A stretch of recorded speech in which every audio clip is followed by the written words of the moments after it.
can I, look inside and say, okay, what was the genesis for me? Who inspired me to get to this point? When I face adversity and I look at it as a challenge or an opportunity, where did that come from? Who did I learn that from? And that's what this film is really about. And it's about a kid somewhere, seeing the film and being inspired by the film to be able to have muses of his own. That's really what it's about. What is this Kobe process? You'll pick up the phone, you'll call people who are leaders in industry, and you just pick their brain? Exactly.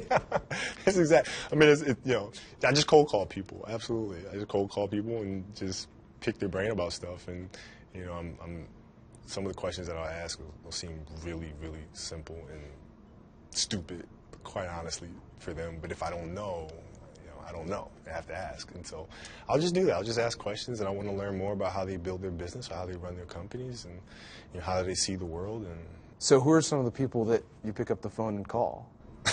Well, we just started the Nike family. I cold call Mark Parker all the time.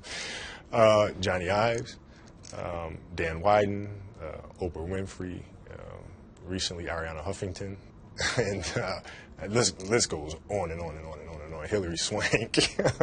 It just goes on. Take Johnny Ive. Yeah. You guys have what? You have a conversation and. Yeah. Well, I want to know. He's obviously unique in what he does. Why? How? How does he view product? How does he view the process of designing product? How does he know that he has the product exactly where he wants it to be? How do you know those things? How is he seeing the world differently than everybody else who's manufacturing hardware? Because there's something going on from the moment that he sees something to when it goes into his brain. That's a different process than other designers. I'm curious to know what that is. And you went to Apple to spend some time there? Yeah, went up to Apple, spent the day there, talking with Johnny and just kind of picking his brain about product and things like that, and what makes them who they are, and why. Very, very curious about that and understanding that, and I think once you have the passion, the thing that you're passionate about now, you can look at other people or other entities or other things or works of art, and you can draw things from that to help you be better at what you do by looking for those common denominators. Johnny wanted to know, how do I prepare? How do I prepare? How do I study? How do I view the game? How do you build your game? And my response is much like the way he builds products. You think sequentially. You look at the end result of what you want to create, but in order to create that, there's so many other little things that go into this massive entity or device. And it's no different than building my basketball game. You start with, what do you want your game to be? What would make your game most unstoppable or hard to deal with? And now you work backwards from there. And you start building it one piece at a time, one move at a time, one counter at a time. So there's a lot of similarities there. You've got this business, Kobe Inc., and you made an investment in Body Armor, the sports drink. Are there more investments coming? Well, it's more building out the internal structure. And so I don't even know. We haven't made any formal announcement. I'm sure we won't.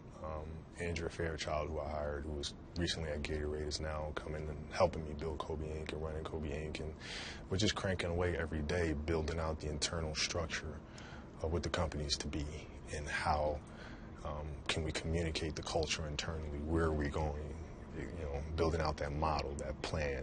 And so that's really what we're focused on. Stuff like, you need a headquarters. You need to. I assume you need to hire people. All those things when you're starting up a business. Right, but we also don't want to get too far ahead of ourselves. Like, Andrew's the one that really keeps things lined up and dotted. I have this idea and this vision of where I'd like us to go, and now it's important for us to go one step at a time and not get too far ahead. Could you maybe want to put the marketing skills you've learned to work for others, be a marketing advisor, maybe even to other athletes?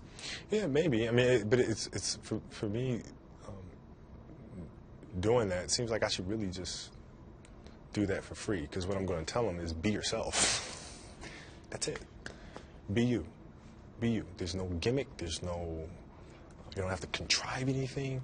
Who are you? Where are you today? What is your story? Where does that come from? Right? And then all you're doing is not communicating the story to the public. I mean, I'm sure you've learned a lot about that in the context of all the endorsement deals you've had through your career. Some of them are amazing, some of them maybe less so. Right. I mean, what have you learned from going through that process, the endorsement process? Yeah, well, you learn a lot. I mean, I've seen so many different sides of that spectrum. You know, those who are the best in the world at doing it, with those who are maybe not so. And you see how they operate, see how they think culturally, how they're different, you know, how they communicate, whether they pride themselves on, companies that have complete focus, others that lose focus and wind up trying to regain it. And, you know, I've learned a lot just through osmosis, really, you know, being 18, 17 years old and starting that journey.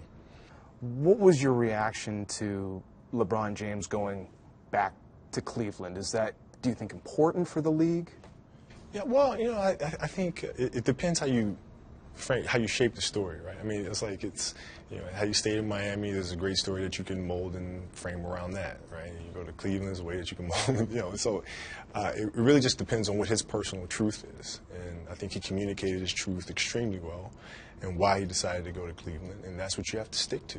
And, you know, for me, it was just very fortunate to be with an organization and, you know, with an owner and now is, you know, Jimmy and Jeannie, who are just world class, man. And they pride themselves on taking care of their athletes and trying to build championship teams.